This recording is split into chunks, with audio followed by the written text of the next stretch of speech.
Hello and welcome back to another episode of Weekly Bee, where I talk to you about my slow handmade wardrobe. I knew this was going to happen. I did not manage to finish not even my toile of the Fiona sundress to enter into the Sew Blood Pressure 25 sewing challenge that I was hosting on Instagram for the month of June. June is now finished, so I can no longer enter this as a make for the challenge, but on the positive note, the toile is finished and I know where I need to make my adjustments. So if this is the first time you're hearing about me speaking about the Fiona sundress, last week I had mentioned that I needed to make an adjustment to the strap. Now I only made one strap on my bodice and I need to shorten them by 3/8 of an inch. Another adjustment I need to make is around my waist. So I did use my exact measurements, and my measurements put me in a size 4 for the bust, a size 8 for the waist, and 10 for the hips. Now for the bust, there's absolutely no ease in this pattern, so I feel that my bust actually sits quite right with these measurements. But for my waist, I should have 1.5 inches of ease, and I don't have that in the real toile. So I don't exactly know where something might have gone wrong,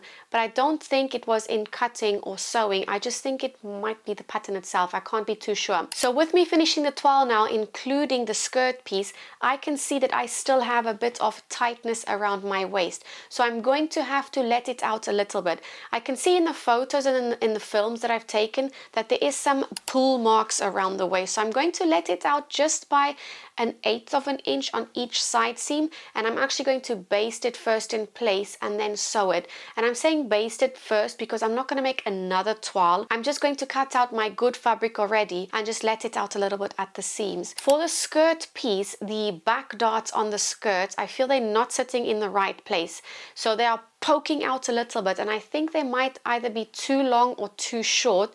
So I just need to put on the toile again and figure out by pinching out the fabric what I feel I want to do. Do I want to lengthen the dart, or do I want to shorten the dart so it sits nicer around my bum? Something else that I would like to mention about this pattern is there is a lot of seams for you to match. So from the facing on the top of the bodice to the bodice and then to the skirt, there are a lot of seams that you need to align in order for it to look cohesive. I can see on the toile that I've made that some of my seams are not matching, and this actually bugs me a little bit. So that is something that I need to pay attention to for when I make the real version. And this is also just to let you know that if you are going to make the Fiona sundress, do pay attention to where your seams are being sewn together. So at this seam over here, there is a massive mismatch. There's like 1/2 inch difference between the seams matching. So I do know for sure that when I'm joining the top band to the bodice, that I need to pay particular attention to those side seams. When I tried on the dress last night, something else that stuck out to me was the length of the skirt. I did not hem my toile, and I'm not going to, but I did raise it just a little bit to see how the hem would look if I had done it, and I felt like it was a little bit long. So something I'm still thinking about is, am I going to make the below the knee version, or am I going to make the longer version? Because I intend to be able to wear this throughout the year, whether it's cold or hot, I kind of wanted to go for the longer version for winter, but then because it's got the side slits, it would be good for summer as well. But having a look at the fabric that I've chosen to do this in, which is this viscose linen in a blue, I'm not entirely sure this will be a color that I will wear in the winter. Now, I'm not one to reduce myself to certain colors for summer or certain colors for winter. I just don't know if this will vibe with my winter wardrobe. But again, only time will tell, and I can always make another extra piece or two to match this one, then to be able to wear it in winter. Another thing that I'm thinking about when I'm looking at this fabric is, what shoes would I wear with this in the winter? Yes, I can wear trainers, but on those really cold days, I would probably want to wear boots, and I'm not entirely sure any of the boots that I already own would go well with this, because I've got boots that go up to my knee. I've also got ankle boots, but I'm not entirely sure if I can picture them together. Anyway, I will only be able to tell when the time comes, when I start actually putting these together and seeing myself in the mirror, if I like it or not. So for now, I'm still going to decide on the length of it. In other exciting news, my next sewing pattern, the Paphos Pouch, is now with the testers. Over the weekend, I managed to go through all of the applications, select quite a few, and I have sent the files out. So we have now 2 weeks to test either the small or the large version, and I am planning to make a virtual session so that we can get together and sew one of these versions all together. I know sometimes it's really hard within our busy schedules to find some dedicated time, But most of the time when we have something to like look forward to, or when we have a meeting scheduled, then we are more than likely going to set time aside for that. So that is my aim with organizing a virtual sewing session. Some of the testers are not from the UK, so we are on different time zones. So it's going to be hard to get everyone on the same virtual meeting, but I would like to get as many as we can together and also just chat about the pattern, and people will be able to tell me in real life what are their struggles, what don't they understand, what is good, what's not good, and how I can make the pattern better for you. So I am super excited to be able to meet with everyone. I think it's going to be next week. So I'm still waiting to hear back from everyone to see which date fits everyone the best and then go from there. I managed to make a start on a larger version of the Paphos pouch this week, and I love the quilted exterior panels. Ever since I started quilting with the Roman necessaire bag, I cannot get enough of quilted bags. So of course I had to include quilting in the Paphos pouch. So I am loving how this one is looking, and it's going to complement the first one that I made. So for this one I have quilted exterior, attached the zip already, and on the inside I have added the interior separation. So all I need to do now for this version is attach the handle and attach the ruffles. This one is taking me a long time to finish, or at least I feel like it's taking me a long time to finish, because I'm filming the steps as I go. I want to create a reel to be able to showcase the bag over on social media.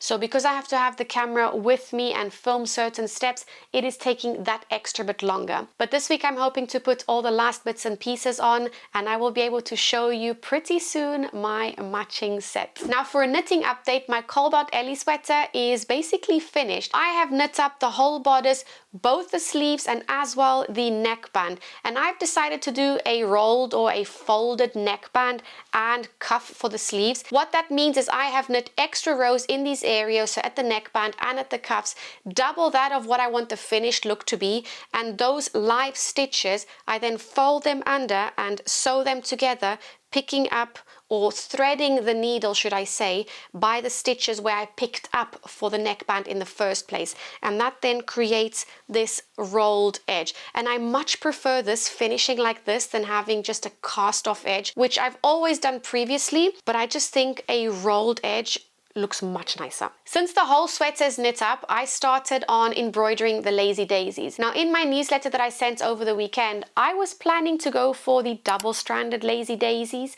and not the single ones, which you can see here. So all that means the double-stranded is using 2 strands of yarn to embroider the daisies on. I had even put up a poll on Instagram asking people which one they preferred, the double-stranded or the single-stranded, and the majority went for the double-stranded. So I was pretty convinced that that is what I was going to go for. But when I started looking at my sweater, I was kind of in two minds thinking, do I really want to go for the double-stranded?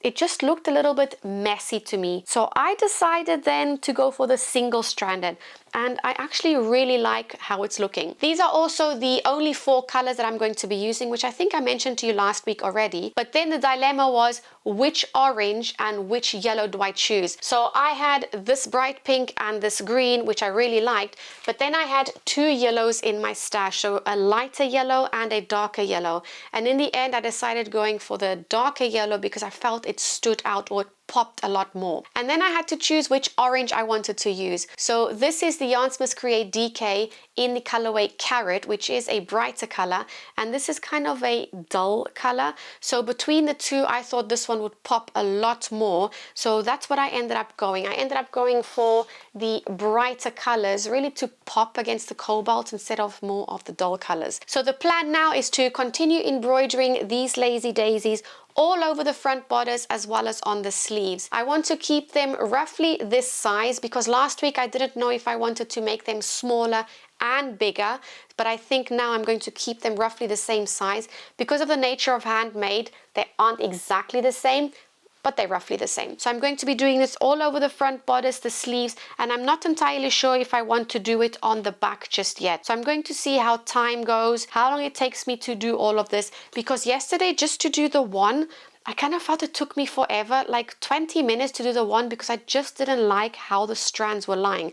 So I really took my time with these, and I don't know how much more time I'm actually going to spend on making all of these flowers. I'm kind of, I don't want to say a perfectionist, but I do like it when my things are properly done. So I rather take my time to do it than rush through it and not like how it is at the end. On Saturday was my Sew and Bond event, which is a monthly sewing social that I run here in the south of Manchester, and I just love these days. It's always a day that I look forward to because it's so nice to be able to meet back with all of the regulars, see what everyone's working on, catch up on a bit of life. And also this weekend we welcomed quite a few new faces, which is always a pleasure getting to meet new sewists in the community. I decided on Saturday to try out a new seating arrangement, and I added 2 extra seats to how we normally do it. Everyone agreed that the new seating arrangement worked out pretty well, so that means I have added 2 extra seats to all of these socials up until the end of the year. For July now we are fully booked. In August there's just 1 space left, but there are a few spaces left on all the other socials until the end of the year. If you would like to join us, especially if you live in the local area, I will be leaving a link in the description box below for you to see when we next have space and when you have availability to join us. My plan this week is to organize a few more events and workshops, which are going to be towards the end of the year, so stay tuned for what is to come from that. Other than that, that's it from me today. Bye for now.